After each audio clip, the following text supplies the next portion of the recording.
ओम नमो भगवते वासुदेवाय। ओम नमो भगवते वासुदेवाय। ओम नमो भगवते वासुदेवाय। ओम अज्ञानतिमिरान्धस्य ज्ञानाञ्जनशलाकया चक्षुरुन्मिलितं येन तस्मै श्रीगुरुवे नमः।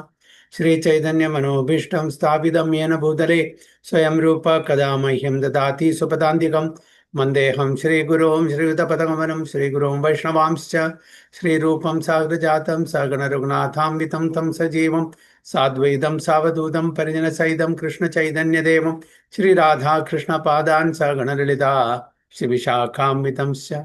ये कृष्णा करुणा सिन्धु दीनबन्धो जगत्पते गोपेश गोपिका कान्त राधा कान्त नमोस्तुते।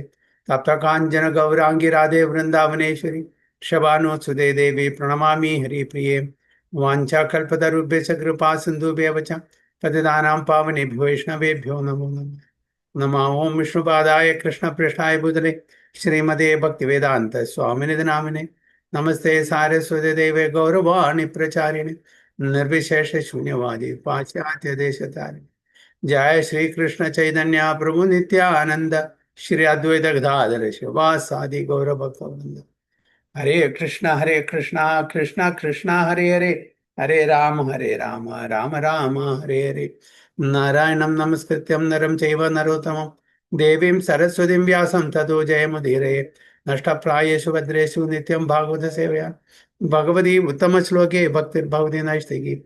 मुखं करोति वाचालं पङ्गुं लङ्घयते गिरिं यत्कृपातमहं वन्दे श्रीगुरुं दिनतारिणं परमानन्दमाधवं श्रीचैतन्यमीश्वरम्। योऽन्ध प्रविश्य मम वाचं मां प्रसुप्तां सञ्जीवयति अखिलशक्तिधरस्वधाम्नां अन्यां च हस्तचरणश्रवणत्वगादीन् प्राणां नमो भगवते पुरुषाय तुभ्यं। जयदं सुरतो पङ्गोर्मम मन्दमतिर्गति मत्सर्वस्य पादाम्बुजो राधा मदनमोहनम्। तमादिदेवं करुणानिधानं तमालवर्णं सुहृदावतारम् अपार संसार समुद्र सेतुं भजामहे भागवतस्वरूपम्। परमानंद पाठाय प्रेमवर्षीयक्षराय दे सर्वदा सर्वसेव्याय श्रीकृष्णाय नमस्तुमे। गुरुवे गौरचंद्राय राधिकाय तदालये कृष्णाय कृष्णभक्ताय तद्भक्ताय नमो नमः। ഹരേ കൃഷ്ണ ഹരി ഓം തത്സത്. എല്ലാവർക്കും ഇന്നത്തെ ശ്രീമദ് ഭാഗവതം ക്ലാസ്സിലേക്ക് സ്വാഗതം. എല്ലാവർക്കും എൻ്റെ നീതമായ പ്രണാമം. നമ്മൾ ചർച്ച ചെയ്യാൻ പോകുന്നത് ശ്രീമദ് ഭാഗവതം പ്രഥമ സ്കന്ധം 17-ാമത്തെ അധ്യായം 14-ാമത്തെ ശ്ലോകം മുതൽക്കാം. ജനേനാഗസ്യ ഘം യുഞ്ജൻ സർവതോസ്യാച മദ്ഭയം സാധൂനാം ഭദ്രമേവ സ്യാദ് അസാധൂധാം ദമനേ കൃതേ. ജനേനാഗസ്യ ഗം യുഞ്ജൻ സർവതോസ്യാചദ്മദ്ഭയം സാധൂനാം ഭദ്രമേവ സ്യാദ് അസാധു ദമനേ കൃതേ. ഹരേ കൃഷ്ണ. हरे कृष्ण प्रभु जी प्रणाम। हरे कृष्ण। जनेनागसखं युञ्जन् सर्वतोस्य च मद्भयं साधूनां भद्रमेव स्यात् असाधुधमने कृते. ഹരേ കൃഷ്ണ. വിവർത്തന ബൈ ശ്രീല പ്രഭാത്. ഹരേ കൃഷ്ണ. നിരപരാധികളായ മൃഗങ്ങളെ ദ്രോഹിക്കുന്നവരാലും അവർ പ്രപഞ്ചത്തിൽ എവിടെയായിരുന്നാലും നിശ്ചയമായും എന്നെ ഭഗവാനെ ഭയപ്പെടണം.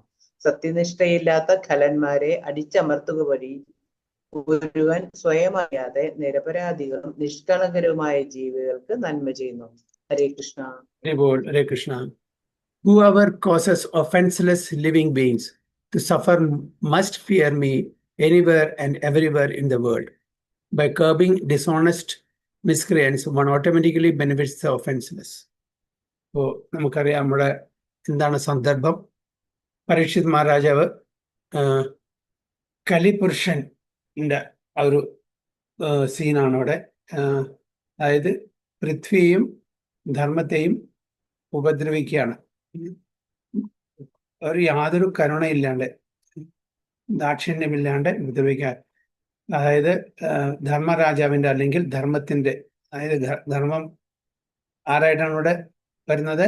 ഒരു ബുള്ളായിട്ട്, കാളായിട്ട്. പൃഥ്വി ആരായിട്ട് വരുന്നത്? ഇവിടെ പശുവായിട്ട്. രണ്ടുപേരും കരുണയില്ലാതെ ഉപദ്രവിക്കുകയാണ്. അതായത് കാളയുടെ 3 കാലം പോയിട്ടുണ്ട്. അല്ലെ? അപ്പോ ഭയങ്കര ദേഷ്യം വരുന്നു.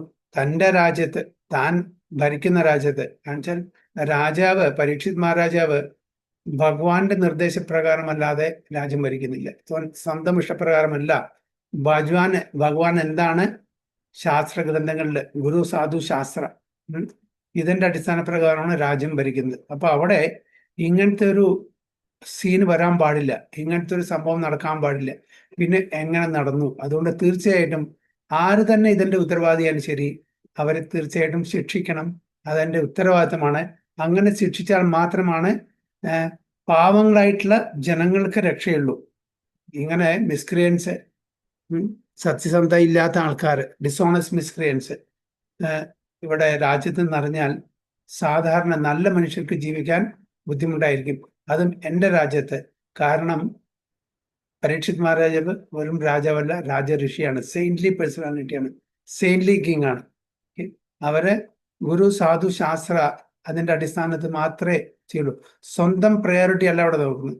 ഇന്നത്തെ ആൾക്കാരെ, ഇന്നത്തെ രാജാക്കന്മാരെ, അല്ലെങ്കിൽ ഇന്നത്തെ ഭരണാധികാരികളെ അവരുടെ സ്വന്തം താല്പര്യമാണ് അവർക്ക് പ്രയോറിറ്റി, മുൻഗണന. എന്നിട്ട് സമയമുണ്ടെങ്കിൽ, എന്നിട്ട് അവർക്ക് സ്ട്രെങ്ത് ഉണ്ടെങ്കിൽ എന്തെങ്കിലും പ്രജകൾക്ക് ചെയ്യും. ഇവിടെ പ്രജ എന്ന് പറഞ്ഞാൽ മനുഷ്യർ മാത്രമല്ല. നമ്മൾ ഒരുപാട് തവണ ചർച്ച ചെയ്തിട്ടുള്ളതാണ്. എല്ലാവരും ഉൾപ്പെടും. അത് മൃഗങ്ങളും വൃക്ഷങ്ങളും എല്ലാം ഉൾപ്പെടും. എല്ലാവരെയും അതാത് തരത്തില് എല്ലാവരും ഭഗവാന്റെ തന്നെ അംശങ്ങളാണ്. അല്ലെ? ഭഗവാൻ പറയുന്നില്ലേ ഭഗവത്ഗീതയില്, മമൈ വാംശോ ജീവലോകേ ജീവഭൂതാസനാഥന മനഃഷ്ടാനി ഇന്ദ്രിയാണി പ്രകൃതി സ്ഥാനി കർഷതി. അല്ലെ? അപ്പം മമൈ വാംശോ ജീവലോക ജീവഭൂതമാണ് എല്ലാ ജീവജാലങ്ങളും, മനുഷ്യർ മാത്രമല്ല പറഞ്ഞിരിക്കുന്നത്. എല്ലാ അതിലും മനുഷ്യരും പെടും, പക്ഷികളും പെടും, മൃഗങ്ങളും പെടും, വൃക്ഷങ്ങളും പെടും. അപ്പൊ അനാവശ്യമായിട്ട് നമ്മൾ ഓരോ ജീവജാലങ്ങളെയും ശല്യപ്പെടുത്താൻ പാടില്ല, അവരെ നശിപ്പിക്കാൻ പാടില്ല. അപ്പോ എല്ലാവരെയും ഒരേപോലെ കാണണം. ഒരേപോലെ കാണണം എന്ന് പറഞ്ഞാൽ അവർക്ക് പ്രോപ്പർ ആയിട്ടുള്ള ട്രീറ്റ്മെന്റ് കൊടുക്കണം, സ്യൂട്ടബിൾ ട്രീറ്റ്മെന്റ് കൊടുക്കണം. അപ്പോൾ ഒരേപോലെ കാണുമെന്ന് പറഞ്ഞാൽ ഒരേപോലെ ട്രീറ്റ്മെന്റ് എന്നല്ല അർത്ഥം. വിദ്യാവിനയ സമ്പന്നെ ബ്രാഹ്മണേ ഗവി ഹസ്തിനി സുനി ചൈവ സ്വപാക്കേച്ച പണ്ഡിത സമദർശിയായിരിക്കണം പണ്ഡിതന്മാര്. ഇവരെല്ലാം പണ്ഡിതന്മാരാണ്, രാജഋഷികളാണ്.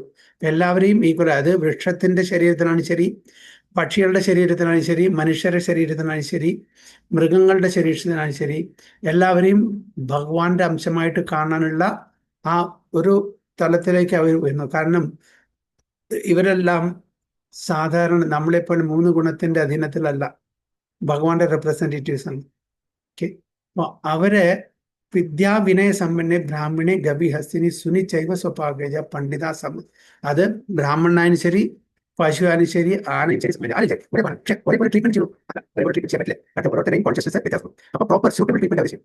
അച്ഛൻ പറയാണ് എല്ലാവരും ഒരേപോലെ ചെറിയ കുട്ടിയും വലിയ മുതിർന്ന മകൻ ഒരേപോലെ